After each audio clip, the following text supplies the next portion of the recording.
David from Brussels is obviously trying to keep me awake at night by asking me which threats would keep me awake at night. Well, I must say, David, the first thing is that if you are in the security policy business, you have enough problems to worry about during the day that you have to be able to sleep at night. Otherwise, I think you would lose your effectiveness pretty quickly. But this is a fascinating question, of course. What would keep me awake at night? Well, perhaps here I'm going to give you an answer which maybe you're not expecting.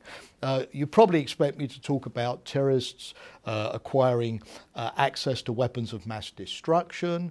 You may be thinking that I would mention global climate change and the possibility of more and more freak weather conditions leading to severe social stresses or conflicts over water or other essential materials. All of those are important. But David, the one thing that personally worries me is privacy. On the internet.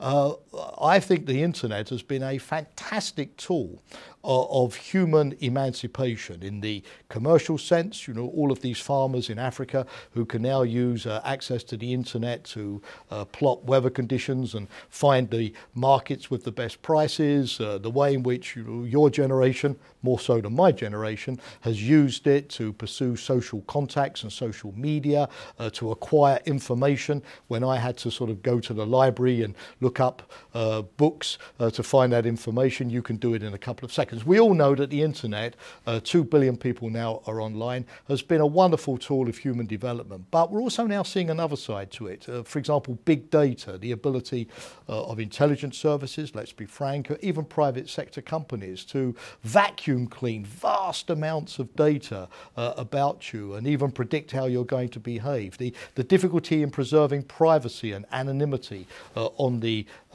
internet, the lack of anonymity and the increasing surveillance, and so that everything about our lives becomes knowable to everybody all of the time.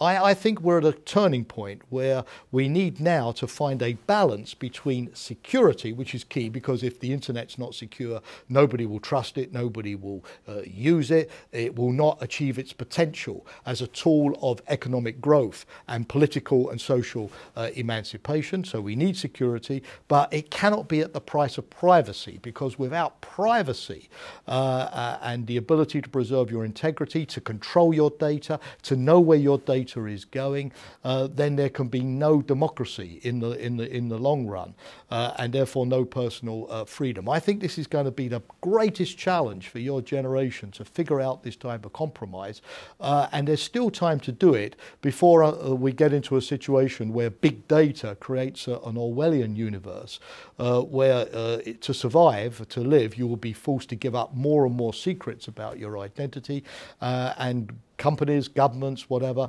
and not just in totalitarian societies, in democracies as well, will increasingly find it convenient to know everything about you and to track you. So that would be the thing that would keep me awake at night. I don't pretend to have the answer, but I think it's urgent that we find answers to this question.